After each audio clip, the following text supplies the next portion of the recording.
Hello বন্ধুরা, আসসালামু আলাইকুম। আমি জ্যাক তোমাদের সামনে হাজির হয়েছি আরও একটি নতুন গল্প নিয়ে। আজকের গল্পটি খুবই অসাধারণ এবং শিক্ষণীয় এবং জীবনের সাথে ওতপ্রোতভাবে জড়িত। এক ব্যক্তি জঙ্গলে হাঁটছিলেন। হঠাৎ দেখলেন এক সিংহ তার পিছু নিয়েছে। তিনি প্রাণভয়ে দৌড়াতে লাগলেন। কিছু দূর গিয়েই একটি পানিহীন কুয়া দেখতে পেলেন। তিনি চোখ বন্ধ করে ঝাঁপ দিলেন।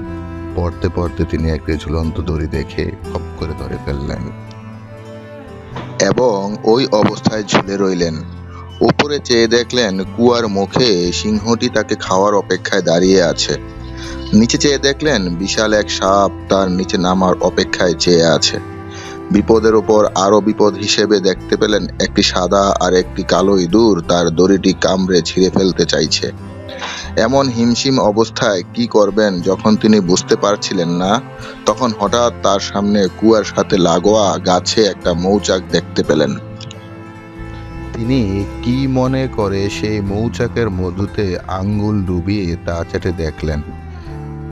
সেই মধুর মিষ্টতা এতই বেশি ছিল যে তিনি কিছু মুহূর্তের জন্য উপরের গর্জনরত সিংহ, নিচের হা করে থাকা সাপ আর দড়ি কাটা ইঁদুরদের কথা ভুলে গেলেন। ফলে তার বিপদ অবসম্ভাবী হয়ে দাঁড়ালো। এই সিংহটি হচ্ছে আমাদের মৃত্যু, যে সর্বক্ষণ আমাদের তাড়িয়ে বেড়াচ্ছে। সেই সাপটি হচ্ছে কবর, যা আমাদের অপেক্ষায় আছে।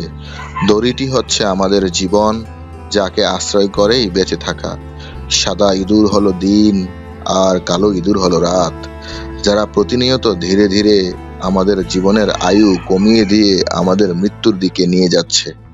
আর সেই মৌচাক হলো দুনিয়া, যার সামান্য মিষ্টতা পরখ করে দেখতে গেলেও আমাদের এই চতুর্মুখী ভয়ানক বিপদের কথা ভুলে যাওয়াটা বাধ্য। তাই আমাদের অতি তাড়াতাড়ি সচেতন হওয়া জরুরি। এই বিষয়গুলো আমাদের প্রতিনিয়তই ঘটতেছে। তাই আমরা এই গল্পটি থেকে এই জিনিসগুলো আমাদের যাতে বুঝে আসে, সেই জিনিসটাই আমাদের শিক্ষা নেওয়া উচিত।